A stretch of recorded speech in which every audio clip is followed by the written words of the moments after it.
Болашақ стипендиясының ең маңызды кезеңі сұхбаттасудан қалай өтеміз және оны қалай тапсырамыз. Сәлем достым, менің есімім Ержігіт Найзабек. Егер сіздің мақсатыңыз болашақ стипендиясын жеңу болатын болса, шетелде оқу болатын болса, онда менің каналыма қош келдіңіз. Менің көптеген стипендиялар бойынша, болашақ стипендиясы бойынша пайдалы видеолар салып отырамын. Сол себепті менің каналыма тіркеліңіздер, лайк басыңыздар, әрине достарыңызға жіберіңіздер.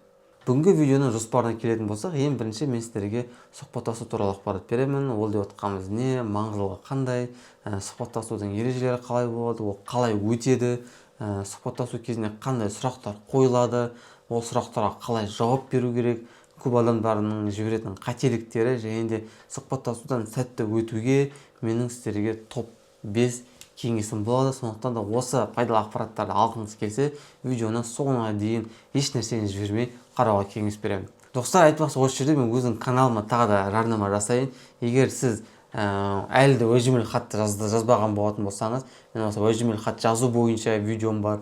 Және де сіз кешенді тестілеуге әлі тапсырмаған болатын, әлі дайындалмаған болатын болсаңыз, кешенді тестілеу бойынша оны қалай өту керек, ол қалай жалпы құрастырылған және де шынайы кешенді тестте келетін есептерді разбор жасаған видеом бар, соны қараңыз. Ал егер болашақ стипендиясы жайлы мүлдем ақпаратыңыз болмаса, мен осы болашақ стипендиясын 3 айда жеңуге болатын формуламен бөліскен воркшопым бар. Оны да сізге төменге сілтемеге салып қойдым. Барлығын қараңыздар және де осы видеоға қайттан оралсаңыздар болады. Сұхбаттасу деп отқанымыз, ол сіздің салаңыздағы эксперттермен онлайн сұрақ-жауап форматында өтетін болашақтың маңызды кезеңі.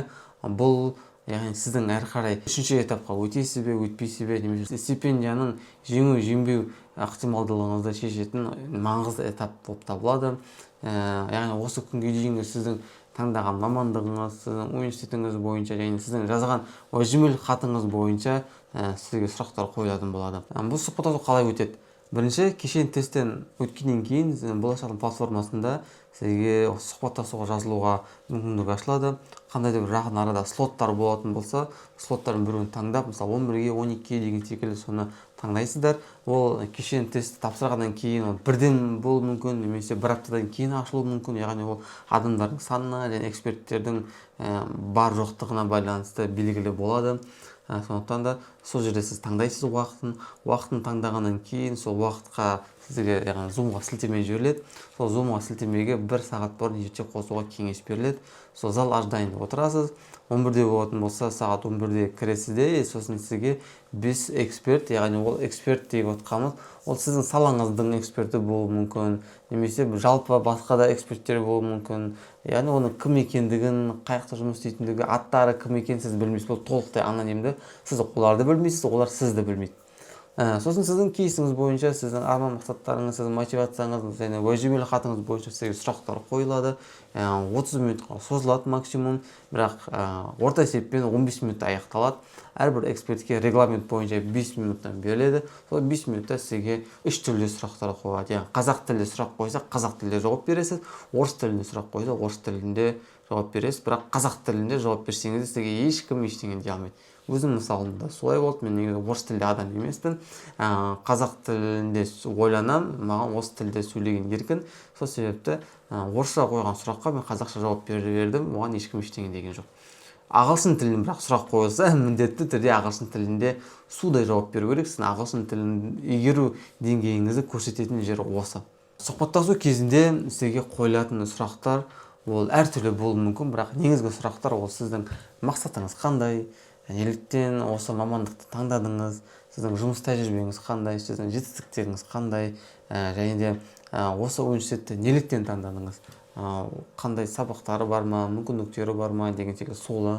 Қазақстанда осы мәселені шешуге сіздің жоспарыңыз қандай, оқуды бітіргеннен кейін, елге келгеннен кейін сіз не істейсіз, сондай бойынша сұрақтар қойылады. Сонымен қатар кәсіби, профессиональ сұрақтар қойылады, және өжімел хат бойынша сұрақтар қойылады.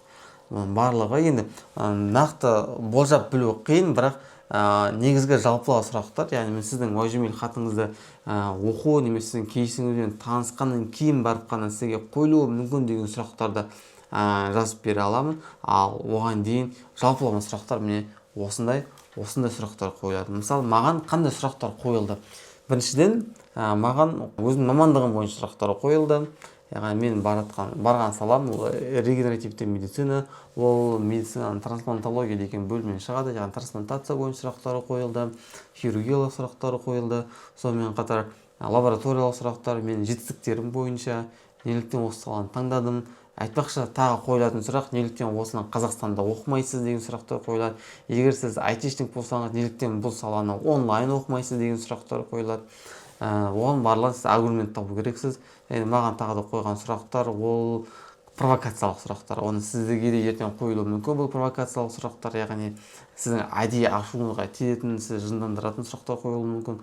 Мысалы, маған қандай провокациялық сұрақ қойылды? Мысалы, менің баратқан бағытым хирургиялық мамандық болғанымен, ол магистратурамда ешқандай хирургияның иісі де жоқ. Бұл в основном медицинаның көптеген салалардың тоғысуы нәтижесінде пайда болған жаңадан сала. Көбінесе лабораториялық қабілеттермен биотехнологиялық білімнің негізінде құрылған медицинаның жаңа саласы.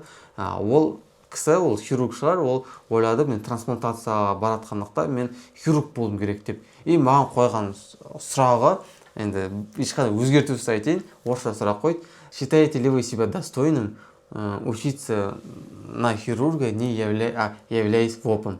Яғни мен терапевт болдым, мен ВОП болдым. Яғни ВОП болып, сіз өзіңізді осы трансплантацияны оқуға лайықтымын деп санайсыз ба деген сұрақ қойды. Қалай сіздің намысыңызға тиетін сұрақ қой. Осындай сұрақ қойылды. Енді осындай сұрақтарға әдемі қалай шылып шығып кету керек болады. Сол бойынша келесі осы бөлімде айтатын боламын. Осы жерде сұхбаттасуда көп адамның жіберген қателіктері бойынша айтып кетейін. Ең біріншіден ол зумға уақытылы қосылмау. Яғни мен қателіктер айтамын, сосын сізге бірден кеңесімді айтып кетемін. Яғни уақытылы қосылу, мысалы, уақыт сағат 11-ге белгіленсе уақыты, сіз 2 сағат бұрын босап отырыңыз. Неліктен? Себебі көбінесе кейбір адамдар кірмей қалады кейде, немесе тез бітіп қалады. Сол кезде сіздің 11-де емес, ертерек кіріп қалуыңыз мүмкін. Яғни сіз сол уақытта в зале ожидания сіз отыру керексіз. Және де сізге хабарласуы мүмкін болашақтың адамдары, сол босап жатыр, тез кіріңіз деп. Сол кезде сіз кіруге дайын болу керексіз. Сол кезде 2 сағат бұрынғы уақыттарда бос болып отырыңыз. Себебі егер сізді эксперттер күтіп қалатын болса, онда олардың кішкене бір ашулануына әкеліп соғасыз. Эксперттерге ешкім ақша төлемейді. Олар тегін жұмыс жасайды. Енді үлкен көлемдегі объемдағы жұмыс, үлкен жауапкершілік, сондықтан да олар кішкене нервық болуы мүмкін. Сондықтан да олар ашуландырып алмас үшін уақытылы тез қосылыңыз. Келесі ең жиі кездесетін қателік ол сіздің өзіңіздің мотивацияңызды көрсете алмайсыз. Өзіңіздің ешқандай жоспарыңызбен бөлісе алмайсыз, қандай мәселені қалай шешетініңізді көрсете алмайсыз. Яғни бұл жерде менің кеңесім, яғни алдын ала сұхбаттасуда сіз нені айтасыз, қандай кейсті қорғайсыз, университетті, мамандықты таңдайтын кезде сіз осы ойланыңыз. Қалай ертең сұхбаттасуда мен жауап беремін бұл сұраққа деген секілді. Бүткілі бір тізбекте қойылу керек. Мен әрбір видеомда айтамын, айта да беремін, айтудан жалықпаймын. Сіздің барлық этаптағы дайындалыңыз ол бір тізбекте болуы керек. Келесі ең жиі кездесетін қателік, бұл қателікке мен кішкене жыным келеді. Ол университеттің топ университет жайлы екендігін айта беру. Ойбай, бұл университет топ, бұл әлемнің осындай рейтингінде топ 10-да, мынандай рейтинг бойынша топ 3-те деген сияқты. Мен сізге айтайын, болашақтың тізімінде топ емес университет бар ма? Бүткіл университет топ қой. Яғни онша емес университет жоқ. Барлық университет белгілі бір жағынан мықты. Одан гөрі, яғни бұл университеттің рейтингісі жайын айтқаннан гөрі, менің кеңесім, бұл университет сізге қалай пайдалы, сіздің мақсатыңызды қалай жетуге көмектеседі, сізге қандай мүмкіндік береді. Осы сұраққа жауап беріп айтыңыз. Неліктен осы университет таңдадыңыз деген кезде осылай жауап беруге мен сізге кеңес беремін. Бұл сізге басқа кандидаттарға қарағанда ерекшеленуге жағдай жасайды, ерекшелендіреді. Келесі қателік, бұл да шамамен өте қиын, оны көп жерден кездеседі. Ол үш тілде дайындалмайды.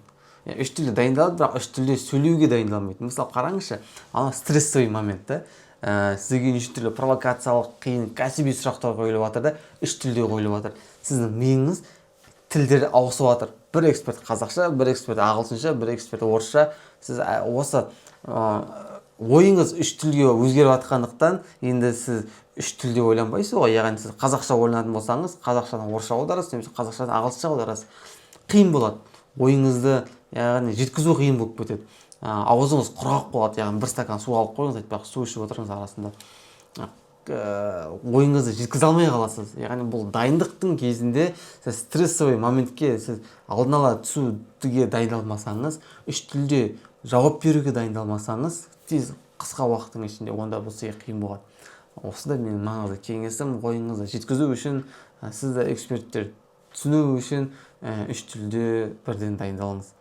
Яғни ол элементарный болуы мүмкін, бірақ бұл қателік өте кең таралған, өзіңіздің басыңыздан да кешуіңіз мүмкін. Келесі қателік ол эксперттердің провокациясына берілу. Ашуланып кетуі, олармен ұрысып кетуі, қандай да бір эмоцияның қосылып кетуі, ол сіздегі деген сенімділікті төмендетеді. Ол сіз провокацияға беріліп кетсеңіз, онда өтуге деген шансыңыз аз болады. Сондықтан да провокациялық сұрақ қойылатын болса, жаңа мен сізге айтқандай өзімнің мысалым бойынша, онда провокацияға берілмей, мен сізді түсінемін, яғни сіздің сұрағыңыз орынды деген сияқты жауап беріп, сіз әрі қарай оның өзіңіз аргументіңізді айтып кетсеңіз болады. Яғни сіздің осал тұсыңыз туралы, провокация туралы айтылса, оны сіз мықты тұсыңызға айналдырып жіберіңіз, немесе оны өзіңіздің артықшылығыңыз ретінде көрсетсеңіз болады. Сонымен тағы да келесі қателік, ол сіздің сұхбаттасу кезінде эксперттерді сізді ашады деп күту. Андай ғой, адамдар келеді, мысалы мен алдыма да келеді, сұхбаттасуға дайындаймын ғой, ашшы мені, раскрой меня дейді ғой. Сұхбаттасуда сізді ашуға міндетті емес ешкім. Сіз қалайтын сұрақтарды қоюға ешкім да тиісті емес. Сұрақ қояды, жауап алды, и все. Сіз ашқысы келіп, мысалы экзаменде кейбір экзамендерлер болады ғой, мысалы сіз жауап берші, үшке жауап беріп жатсаңыз, төртке жауап берші, и аузыңызға салып бір кішкене сөйтіп отырады ғой. Кейбір экзамендерлер сұрақ қояды, жауап берсең жауап берші, жауап бермесең 50-іңді қояды да жібереді деген сияқты. Сондай вообще аузыңға салып бермейді. Жауап берсең жауап бересің, жауап бермесеңіз сіздің төмен балл қояды, сіз фукте ұшып жүреді, болды. Сондықтан осыны күтпеңіз. Сіз өзіңіз ашыңыз, өзіңізді алдын ала өзіңізді ашуға дайындалыңыз. Көрдіңіз бе? Яғни бұл жерде мен сізге уже 5 емес, 6 кеңес беріп кетемін. Тағы 7-ші кеңес ол сұхбаттасуға бизнес проект ретінде қарау, бизнес презентация ретінде қарау. Қараңызшы, осы 30 минутта сізге 50 миллион немесе 100 миллион теңге беріле ме, берілмейді ме, сол шешіледі. Барыңыз, салыңыз. Неліктен сізге сену керек? Неліктен сіз осы стипендияны жеуге лайықтысыз? Соны сол жерде отстаивать етіңіз, сол жерде оны дәлелдеңіз, сол жерде өлтіріл, қас-қаныңыз қалғанға шейін күресіңіз соңғы экспертке дейін. Сіздің олардың ойын өзгертуіне, яғни басында андай ғой, мысалы Қазақстанда осы сияқты мен саған дауыс беремін, мен сені таңдаймын деп, я дейді ғой. Сол сияқты сондай ғой, енді сіз немесе таңдайсыз, сіз таңдамайды. Сөйт таңдау үшін сіз барыңызды салуыңыз керек. Сонымен достар, қатты ысты болып кетті ме? Ақпараттар негізі жақты пайдалы болады деп ойладым сіздерге. Шын ниетім мен сіздерге көмектесу, бір андай бір вада айтуғыдың мен құптамаймын өзім видеоларымда. Барлығында мен чисто по факту, чисто осы ақпараттық видеолар салуға тырысамын. Сондықтан да ұнаса өтініш лайк басыңыздар, төменге комментарий жазыңыздар, смайлик қалдырыңыздар, достарыңызға жіберіңіздер. Бұл видеоны көп адамды көруіне жағдай жасаңыз, соны таратыңыздар, өтінемін сіздерге. Осы жерде мен сіздерге өзімнің көмегімді ұсынғым келіп отыр. Егер сізге толығырақ осы сұхбаттасуға дайындалуға көмек керек болатын болса, яғни стратегиялық түрде дайындалу керек болатын болса, онда менің жекеме жазыңыздар, мен сізге көмек беруге дайынмын. Яғни менің көмегім кімдерге арналған, яғни болашақ стипендиясын алғаш рет тапсырып жатқан адамдар болатын болса, сұхбаттасуда өзінің әлі де сенімсіз сезінетін болатын болса, стратегиясы әлі құрастырылмаған адамдар, қандай мәселе шешемін, университетті неге таңдадым деп обосновать ете алмайтын, негіздей алмайтын адамдар болады. Интонациясы, дикциясы дұрыс қойылмаған, сұрақтарға қалай структураны жауап бере алмайтын адамдар болатын болса, онда мен сізге көмегім қажет. Мен сізге осы болашақ стипендиясын жеңуге, сұхбаттасудан сәтті өтуге өз көмегімді беремін. Осы жерде айтқым келіп отыр, егер сіз сұхбаттасуда менің сұрақтарыма жауап бере алсаңыз, онда мен деппін ғой, сізге ертең эксперттердің алдында жауап беру оңайырақ болады. Себебі менің сұрақтарым көбірек, менің сұрақтарым тереңірек болады, және де провокацияға да беріліп кетпеуге үйренесіз. Бұл сізбен бірге дайындығымыз қалай өтеді? Ол Google Meet платформасында өтеді. Бүткіл видеоларын айтам. Видеоның барлығы жазылады, кездесудің барлығы сізге қайттан жіберілетін болады. Ол 30 минуттан 40 минуттың арасында созылады. Сізге алғаш сізге қойылуы мүмкін деген сұрақтардың тізімін шығарамын, оны сізге жіберемін. Сіз соған дайындаласыз кішкене. Ол сұрақтарды сізге реал тайм қою арқылы, нағыз сұхбаттасуды имитациялап, сізді сол стресстік жағдайға алдын ала дайындайтын боламын. Менің осы 30-45 минутқа созылатын пробный сұхбаттасудың бағасы 9500 теңге. Ал егер жоқ, мен өзім әрі қарай жұмыс жасаймын дейтін болсаңыздар, онда мен сізге сәттілік тілеймін. Болашақ стипендиясының жеңімпазы атануына, еліміздің болашағы үшін өз еңбегіңізді сіңіруге, арман мақсаттарыңызға жетуге тілектеспін. Сау саламатта болыңыздар.